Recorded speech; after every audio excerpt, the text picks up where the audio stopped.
নমস্কার সকলকে Utpal set word চ্যানেলে স্বাগত। আমি উৎপল তোমাদের সাথে আমরা শিখছি সহজ বাংলায় English grammar.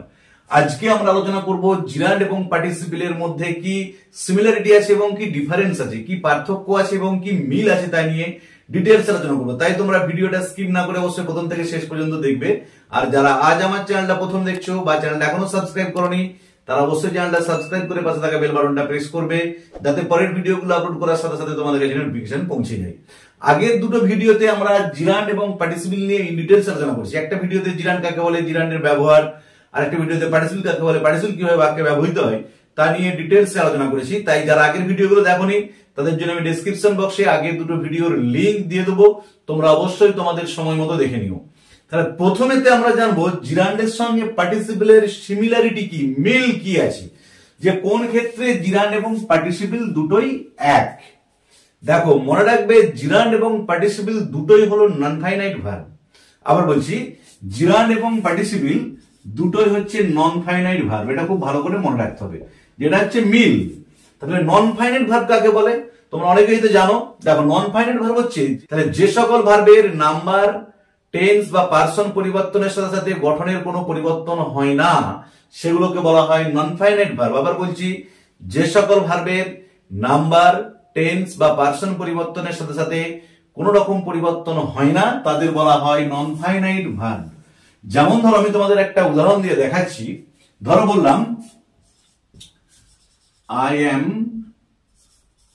Fond of singing. কি বললাম? I am fond of singing. আমি পছন্দ করি কি সিঙ্গিং, গান গাওয়া। অ্যাকচুয়ালি দেখো সিং মানে গান করা, এটা আসলে ভার্ব, কিন্তু এখানে এটা নন ফাইনাইট ভার্ব হিসেবে কাজ করছে। কিরকম দেখো, এখানেতে পার্সনটা কি আছে? ফার্স্ট পার্সন আছে, ভার্বটা দেখো এম আছে। কিন্তু যখন এটাকে আমি বলবো হি ইজ ফন্ড অফ সিঙ্গিং, দেখো পার্সন পরিবর্তনের সাথে সাথে এখানেতে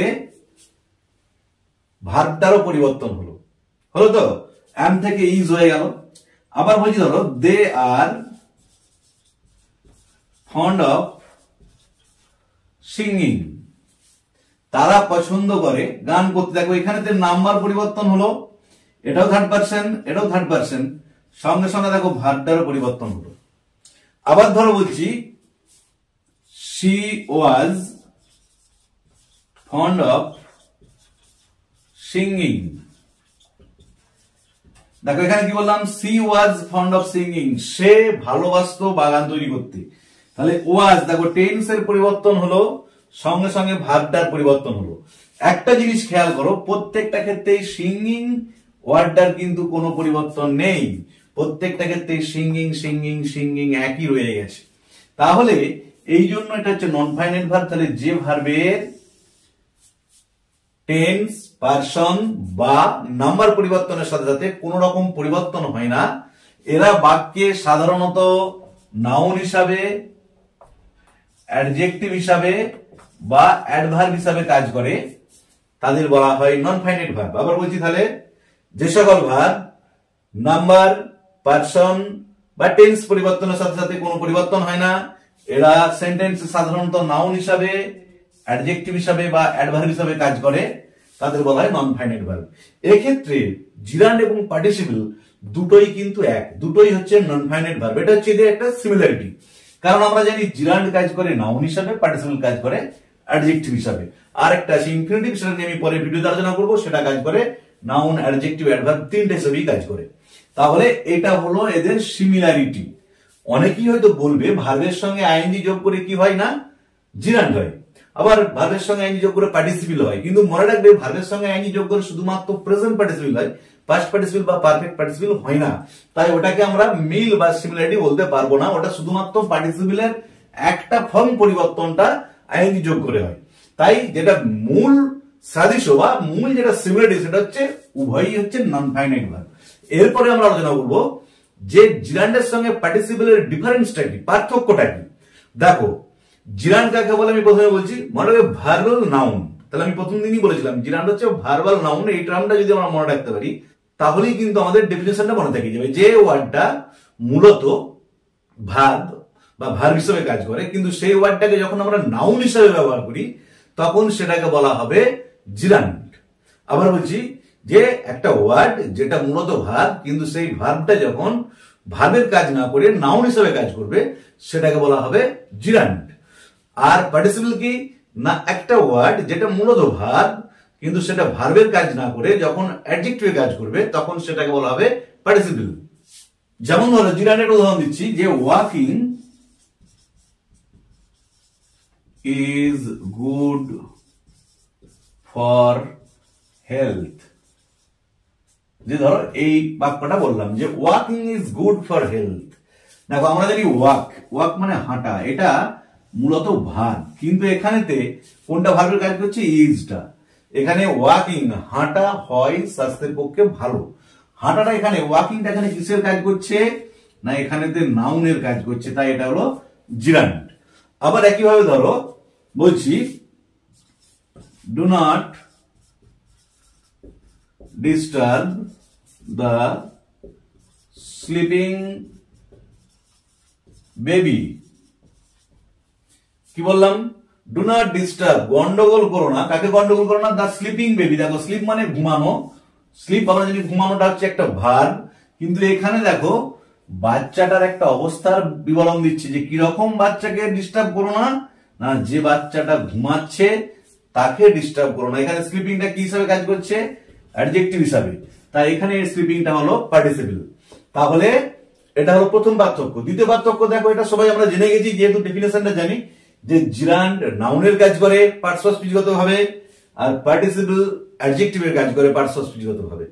3 নম্বর ডিফারেন্স কি, যেহেতু জিরান্ড নাউনের কাজ করে তারপরে আর কোনো নাউন থাকবে না, কিন্তু মনে রাখবে পার্টিসিপলের পরে একটা নাউন থাকবে। 4 নম্বর ডিফারেন্স হচ্ছে ব্যবহারের দিক থেকে, যে জিরান্ড কিভাবে বাক্যে ব্যবহৃত হয় আর পার্টিসিপল কিভাবে বাক্যে ব্যবহৃত হয়, বা পার্টিসিপলের টাইপটা কি, জিরান্ডের টাইপটা কি, সেই নিয়ে ডিফারেন্স। দেখো জিরান্ড বাক্যে ব্যবহৃত হয় সাবজেক্ট টু এ ভার্ব হিসাবে। যেমন ধরো বললাম swimming is a good exercise. দেখো swimming is a good exercise, সাঁতার কাটা হয় একটা ভালো ব্যায়াম। এখানে ইজ টা হচ্ছে ভার্ব, এর সাবজেক্ট হিসাবে কাজ করছে কি সুইমিং, কি ভালো ব্যায়াম না সাঁতার কাটা। তাহলে এখানে সাবজেক্ট টু এ ভার্ব হিসাবে কাজ করছে। আর কি হিসাবে ব্যবহৃত হয় জিরান্ড, অবজেক্ট টু এ ভার্ব হিসাবে ব্যবহৃত হয় জিরান্ড। তাহলে এটা হচ্ছে জিরান্ডের দ্বিতীয় ব্যবহার, যে একটা ভার্বের অবজেক্ট হিসাবে কাজ করে। যেমন ধরো আই লাভ ড্রয়িং। দেখো এখানেতে লাভটা ভার্বের কাজ করছে, আর ড্র মানে আমরা জানি কি আঁকা, তাহলে এটা ভার্ব। কিন্তু এখানেতে আমি পছন্দ করি ড্রয়িং আঁকতে, এখানেতে এই লাভ ভার্বটার অবজেক্ট হিসেবে কাজ করছে ড্রয়িংটা। কিরকম, আমি কি পছন্দ করি, দেখো ড্রয়িং, আমরা জানি ভার্বকে যদি কি বা কাকে দিয়ে প্রশ্ন করা হয় যেটা উত্তর হয় সেটা কি হয় না অবজেক্ট। যে আমি কি ভালোবাসি না ড্রয়িং আঁকা, তাহলে এখানে অবজেক্ট টু এ ভার্ব হিসেবে কাজ করছে। আর কি হিসেবে কাজ করে জিরান্ড না অবজেক্ট টু এ প্রিপজিশন হিসেবে কাজ করে। যেমন ধরো he is fond of singing, he is fond of singing, সে ভালোবাসে গান গাইতে। এখানে দেখো অফ প্রিপজিশনটার অবজেক্ট হিসাবে কাজ করছে, যদিও সিং প্রকৃতপক্ষে ভার্ব, কিন্তু এখানেতে অফ প্রিপজিশনটার অবজেক্ট হিসাবে কাজ করছে সিঙ্গিং এই ওয়ার্ডটা। তাই এখানে সিঙ্গিংটা জিরান্ড এবং অফ প্রিপজিশনের অবজেক্ট হিসাবে ব্যবহৃত হয়েছে। তাহলে একটা বাক্যে জিরান্ড মূলত 3 রকম ভাবে ব্যবহার হতে পারে, একটা হচ্ছে সাবজেক্ট টু এ ভার্ব, একটা হচ্ছে অবজেক্ট টু এ ভার্ব, একটা হচ্ছে অবজেক্ট টু এ প্রিপজিশন। কিন্তু এই পার্টিসিপলকে আমরা মূলত 3টে ক্যাটাগরিতে বাক্যে ব্যবহার করি। একটা হচ্ছে কি প্রেজেন্ট পার্টিসিপল হিসাবে, যেমন ধরো do not get down from a running bus, যে ডু নট গেট ডাউন নামবে না ফ্রম এ রানিং বাস, একটা ছুটন্ত বাস থেকে। এখানে দেখো রানিংটা হচ্ছে একটা পার্টিসিপল হিসেবে কাজ করছে এবং প্রেজেন্ট পার্টিসিপল যেহেতু আইএনজি যোগ করে হয়েছে। দ্বিতীয় ব্যবহার হচ্ছে জিরান্ড পাস্ট পার্টিসিপল হিসাবে বাক্যে ব্যবহৃত হয়। কিরকম উদাহরণ দেখো, do not play with broken glass. কি বললাম? ডু নট প্লে, খেলবে না, উইথ ব্রোকেন গ্লাস, ভাঙা কাঁচ নিয়ে। দেখো ব্রোকেনটা ব্রেক, ব্রোকেন আমরা জানি ব্রেক ভার্বটার পাস্ট পার্টিসিপল ফর্ম হচ্ছে ব্রোকেন। তাহলে এখানেতে কিন্তু কি হিসাবে কাজ করলো না পাস্ট পার্টিসিপল হিসেবে কাজ করলো। গ্লাসটার বর্ণনা দিল কিরকম কাঁচকে নিয়ে, খেলবে না, ভাঙা কাঁচকে নিয়ে। বা সে ইজ আ ট্রেন্ড নার্স, সে একজন প্রশিক্ষণপ্রাপ্ত সেবিকা। কিরকম নার্স? দেখো ট্রেন্ড, ট্রেন্ড মানে হচ্ছে আমরা জানি প্রশিক্ষণ দেওয়া, সেটার পাস্ট পার্টিসিপল হচ্ছে ট্রেন্ড। আর কি রকম ভাবে ব্যবহৃত হয় পার্টিসিপল? পার্টিসিপল আরেক রকম ভাবে বাক্যে ব্যবহার করা যায়, সেটা হচ্ছে পারফেক্ট পার্টিসিপল হিসাবে। যে কিরকম? পারফেক্ট পার্টিসিপল হিসাবে বাক্যে ব্যবহৃত হয়। কিরকম সেটা? দেখো উদাহরণ দিচ্ছি, having finished his homework he went out. কি বললাম? হ্যাভিং ফিনিশড হিজ হোমওয়ার্ক, তার বাড়ির কাজ সমাপ্ত করিয়া হি ওয়েন্ট আউট, সে বাইরে গিয়েছিল। তাহলে এখানে এই যে হ্যাভিং ফিনিশড, এটা কিসের কাজ করলো না পারফেক্ট পার্টিসিপলের। মেনলি ফিনিশড এই ওয়ার্ডটা হচ্ছে আমরা জানি কিসের কাজ করে, ফিনিশ হচ্ছে ভার্ব, কিন্তু এখানে পারফেক্ট পার্টিসিপল হিসেবে বাক্যে ব্যবহৃত হয়েছে। তাহলে এটা হলো চতুর্থ পার্থক্য, যে জিরান্ড বাক্যে কিরকম ভাবে ব্যবহার হয়, subject to a verb, object to a verb এবং অবজেক্ট টু এ প্রিপোজিশন হিসাবে। আর পার্টিসিপল বাক্যে তিন রকম ভাবে ব্যবহৃত হয়, প্রেজেন্ট পার্টিসিপল হিসাবে, পাস্ট পার্টিসিপল হিসাবে, পারফেক্ট পার্টিসিপল হিসাবে। এবারে 5 নম্বর ডিফারেন্সটা কি জিরান্ডের সঙ্গে পার্টিসিপলের? আমরা জানি জিরান্ড কিভাবে তৈরি হয় না ভার্বের সাথে আইএনজি যোগ করে তৈরি হয় জিরান্ড। খুব ভালো করে মনে রাখতে হবে, ভার্ব ওয়ান মানে ভার্বের প্রেজেন্ট টেন্সের সাথে আইএনজি যোগ করে জিরান্ড তৈরি হয়।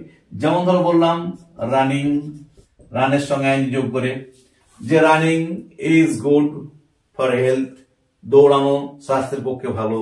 বা ধরো বললাম ওয়াকিং, হাঁটা। বা ধরো বললাম sleeping, sleeping is good for health, ঘুমানো স্বাস্থ্যের পক্ষে ভালো। তাহলে জিরান্ড ভার্ব ওয়ানের সঙ্গে মানে ভার্বের প্রেজেন্ট টেন্সের সঙ্গে সবসময় আইএনজি যুক্ত হয়ে গঠিত হয়। তাহলে এরপর জানবো পার্টিসিপল কিভাবে তৈরি হয়। দেখো পার্টিসিপল তিন রকম ভাবে গঠিত হয়। প্রেজেন্ট পার্টিসিপল গঠিত হয় ভার্ব ওয়ানের সঙ্গে আইএনজি যোগ করে, সেটা প্রেজেন্ট পার্টিসিপল। যেমন ধরো বললাম সুইমিং,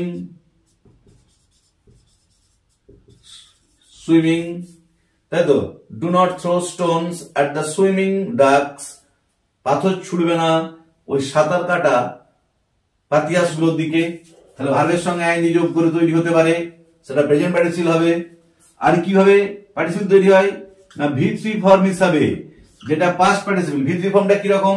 সাধারণত ভার্বের সঙ্গে ডি, ইডি বা ইএন যোগ করে। যেমন ধরো যে বললাম ট্রেন্ড নার্স, ব্রোকেন গ্লাস ইত্যাদি। তাহলে এইভাবে পার্টিসিপল তৈরি হতে পারে। আরেক রকম ভাবে পার্টিসিপল তৈরি হয়, সেটা হচ্ছে হ্যাভিং প্লাস V3 যুক্ত হয়ে। যেমন ধরো যে বললাম হ্যাভিং ফিনিশড, বা বললাম হ্যাভিং টেকেন টি, চা খেয়ে হি স্টার্টেড হিজ জার্নি, সে শুরু করেছিল তার যাত্রা, সেখানে হ্যাভিং টেকেন। তাহলে এই তিন রকম ভাবে আমরা পার্টিসিপল তৈরি করতে পারি ভার্ব থেকে, আর জিরান্ড তৈরি করতে পারি ভার্বের সঙ্গে শুধুমাত্র আইএনজি যোগ করে। তাহলে আজকে আমি তোমাদের জিরান্ডের সঙ্গে পার্টিসিপলের কি কি সিমিলারিটি আছে, মিল আছে, এবং জিরান্ডের সঙ্গে পার্টিসিপলের যে মূলত 5টা পার্থক্য বা ডিফারেন্স তা নিয়ে ডিটেলস আলোচনা করলাম। ভিডিওটা যদি ভালো লেগে থাকে অবশ্যই লাইক, শেয়ার ও কমেন্ট করে জানাবে। আর যারা আজ আমার চ্যানেলটা প্রথম দেখছো বা চ্যানেল এখনো সাবস্ক্রাইব করোনি, তারা অবশ্যই চ্যানেলটা সাবস্ক্রাইব করবে। আর জিরান্ড এবং পার্টিসিপলের উপরে আমি অলরেডি দুটো ভিডিও আপলোড করেছি আলাদাভাবে, সেখানে জিরান্ড কাকে বলে, জিরান্ড কিভাবে বাক্যে ব্যবহৃত হয়, জিরান্ডের যে টাইপ গুলো, একইভাবে পার্টিসিপেলের টাইপ, পার্টিসিপেল কিভাবে বাক্য ব্যবহৃত হয় সেই নিয়ে ডিটেলস আলোচনা করেছি। সেই ভিডিওগুলোর লিংক আমি ডেসক্রিপশন বক্সে দিয়ে দিচ্ছি, তোমরা অবশ্যই তোমাদের সময় মতো দেখে নিও। ধন্যবাদ, ভালো থেকো, দেখা হবে পরের ভিডিওতে।